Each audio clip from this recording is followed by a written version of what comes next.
پرۆژەی ئاودێری خورماتوو لەلایەن وزارەتی سەرچاوە ئاویەکانی عێراق بە هەماهەنگی وزارەتی شارەوانەکانی عێراق پاک دەکرێتەوە کە سەرچاوی ئاوی خواردنەوە و زەوێک شتوکاڵەکانی سنووری خورماتووە.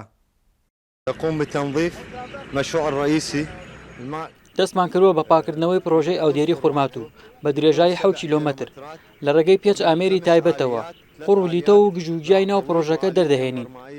بتنظيف الترسبات والأعشاب المائية من هاي القناة. فائدة أسنان من تنظيفنا. أولا سوودی ئەم پاکردنەوەیە لەوەدایە بە بەرزی 1 متر قوڕ و لیتە دەردەهێنرێت بەو جۆرەش 1 متر ئاو لە پرۆژەکەدا کۆ دەبێتەوە و دەتوانین سوودی لێوەربگرین بۆ ئاوی خواردنەوەی خورماتوو، سلێمانبەگ و ئامرلی و بەشێک لە گوندەکانی کفری. هەروەها 58,000 دۆنم زەوی کشتوکاڵی لێوە ئاو دەدرێت.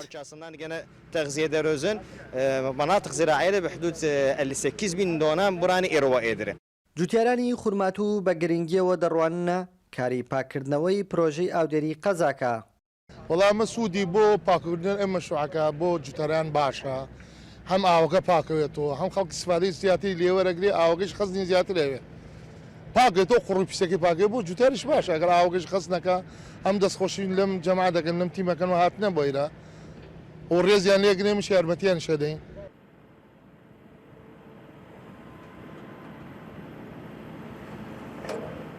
پرۆژەی ئاودێری خورماتوو جگەلەوەی لە سنووری خورماتوودا لە ئێستادا نزیکەی 6,000 دۆنم زەوی کشتوکاڵی بەراوی لەسەر و ئاودێری لێوە دەکرێت. لە هەمان کادا سەرچاوی ئاوی خواردنەوەی زیاتر لە 250,000 هاوڵاتی دابین دەکات لە سنووری خورماتوو بەشێک لە قەزای کفری.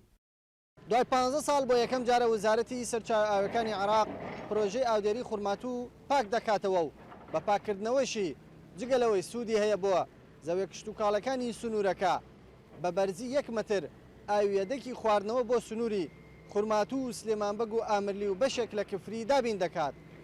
کاروان حەبیب، کورد سات نیوز، خورماتوو.